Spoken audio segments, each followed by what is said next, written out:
James Waqs, one of the 4 Japanese Americans who were killed during the internment episode, killed in War Relocation Authority camps, he actually went to the University of Wisconsin-Madison. And I said to Stella, you know, it would be great if one day the University of Wisconsin has some event that recognizes that and also uses that event to reflect upon the Japanese American internment and to think about as well Asian Americans.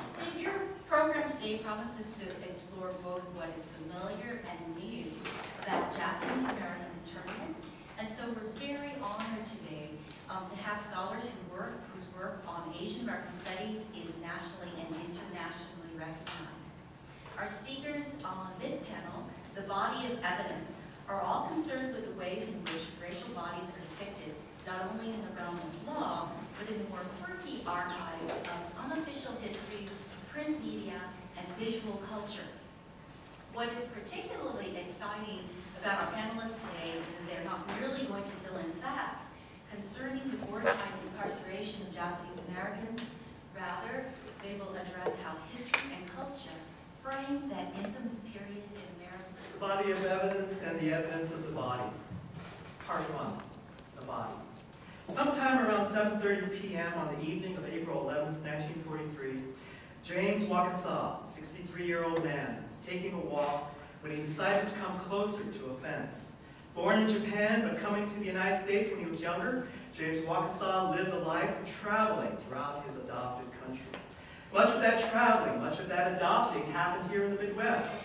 After arriving from Japan, he lived in Chicago, where he attended Hyde Park High School. In the years 1914 to 1916, he made his way to a university facing a lake. His record indicates attendance at the University of Wisconsin-Madison for what the record called postgraduate work. Then, during the First World War, he served his adopted country by working as a civilian cooking instructor at Camp Dodge in Iowa. Prior to that, he worked at the 20th Century Cafe in Des Moines, Iowa.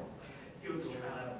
With the sun still in the sky, James Waqs decided to take his ambling ways closer to a point where, unbeknownst to him, for the record, on April 29th and April 30th, the Secretary of War, Henry Stimson, wrote to the Secretary of State, Cordell Hull, that prisoners may be killed in order to prevent their escape, therefore constituting plain legal justification for the position taken by this government, close quote.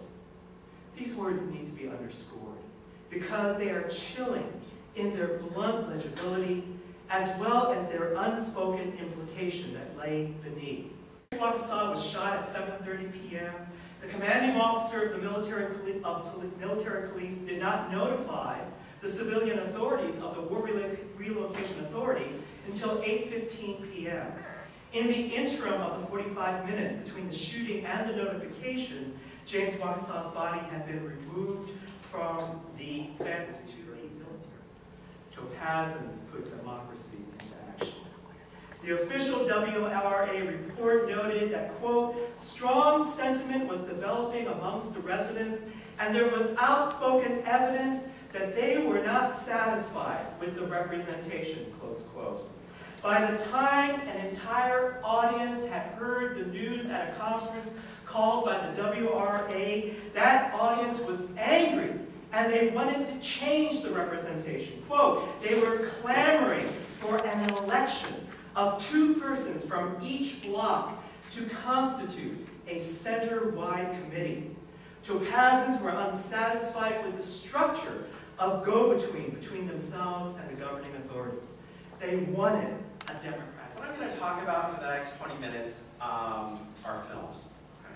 And in specific, what I'm interested in, and the title of my talk is Making Memory, Japanese American Films About Incarceration. And when Victor suggested the idea of this panel, and talked to me about the conference, as well as talked to me specifically about what the focus should be about missing information, missing memories, missing history about Japanese Americans, it made sense, I think, to think about films with regard to that, because it is in films that Japanese Americans have created what I call memories. You often hear making history, right? And you kind of know what that means. You make history. It's an important event that becomes historically meaningful. Making memory is something different. I think that has to do with bringing something out that has been covered over, bringing something to the foreground that has been... I overhear her describing to my sister this simple action, her hands filling a canteen out in the middle of the desert.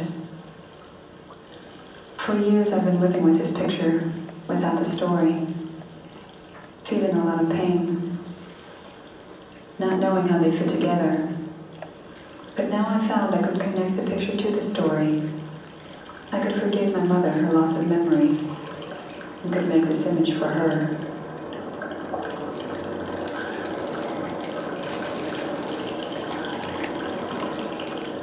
Drinking water while being in the concentration camp. And this illustrates, I think, the desolate nature of most of the concentration camps where people were imprisoned. And she doesn't have any evidence that there was water there, although this does cause someone who has studied the incarceration to think about the hard work that Japanese Americans did to bring clean water, potable water, to the people who were incarcerated. Because it wasn't like they had, bathrooms and really nice setups there in concentration camps. Japanese Americans ended up having to, after the fact, after the concentration camps were created, bring water in for themselves to drink.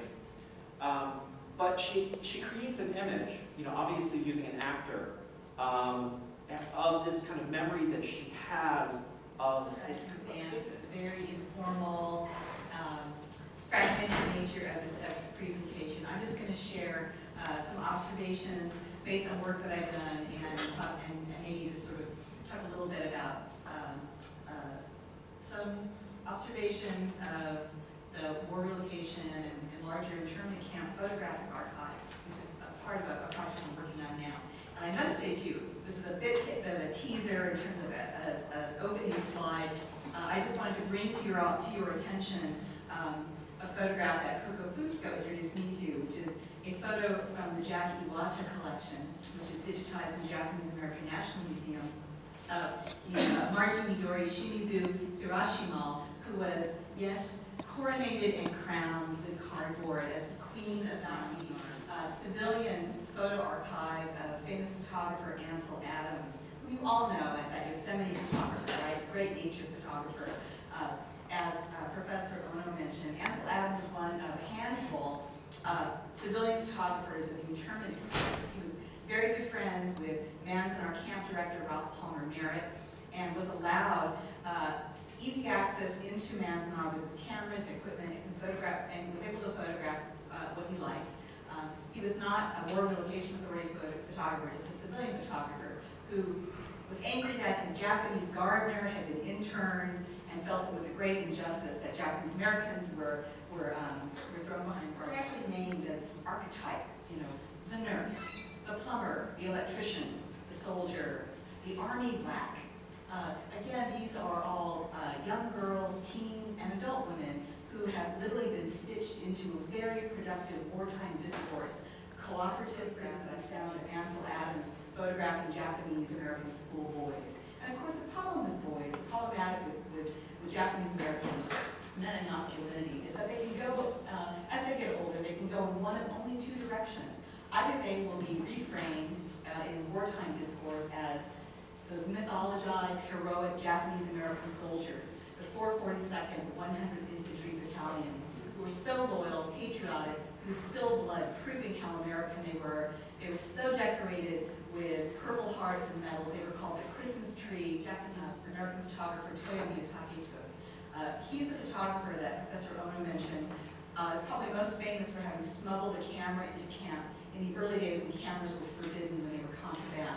This photograph was taken after the camera ban was lifted.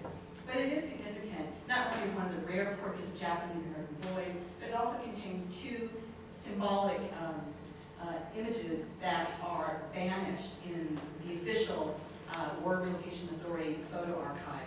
There are no images in that archive of barbed wire, and there are no images in that archive of the armed guard towers. Those images were censored out.